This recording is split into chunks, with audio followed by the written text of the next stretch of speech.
road to Buhuhiro sub-county went through the Rwenzori ranges. It's next through small towns and crop fields. It feels bumpy, but adventurous. The curves and turns finally lead you to Kasenyi village. Here, an uneasy calm grips the air. This small town is still struggling to come to terms with the events of the past weeks. On the afternoon of March 12, gunfire from a police operation rocked this low-lying village. When the guns fell silent, 4 men had been gunned down. This was an operation that should never have been. The destruction occasioned to property and crops is evident. This quarrel superseded an average disagreement, but the magnitude of the violence that it met, this community says, is unacceptable. So it's been over a week now since Pambale and 3 other men from this village made their tragic end here. There will be no monuments or special prayers to mark their deaths, but this village of Kasenyi is struggling to recover from the sight of the violence that took their lives. For their families especially, it will be a hard episode to recover from.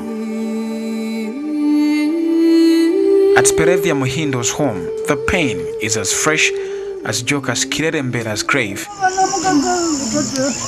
Kirerembera's sister has just made the over 300-kilometer journey from Kampala to mourn him.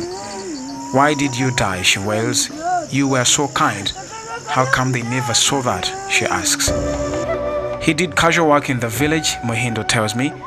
On the day he died, he sloped to the trading center after working in his garden.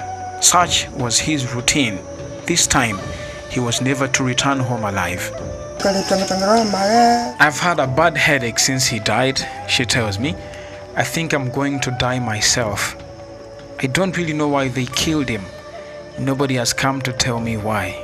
The community of Kasenyi is still in shock. They've chosen to mourn quietly. Those that dare to ask would rather do it off record. This normalcy is illusory.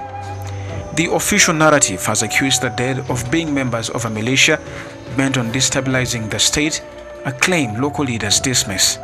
This is just a problem that emanates from misinformation. Somebody creates a story and says, you see, there are people who are grouping in a certain area, please reinforce. Out of that background, people who go to handle the situation go with the mind of meeting rebels in an area. Go with the mind of meeting rebels. And when you go to meet rebels, the only thing rebels deserve is violence. For now, security remains camped in Kasenyi. The question is for how long?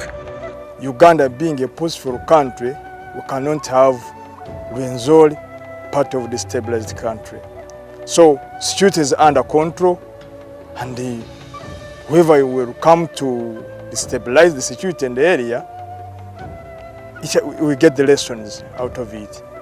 And as Kasenyi tries to come to terms with the loss, the prayer is that security forces debate amongst themselves if they could have responded differently. That and accountability, rather than tough talk, should bring a bit of closure. Ronald Kato reporting for TNR.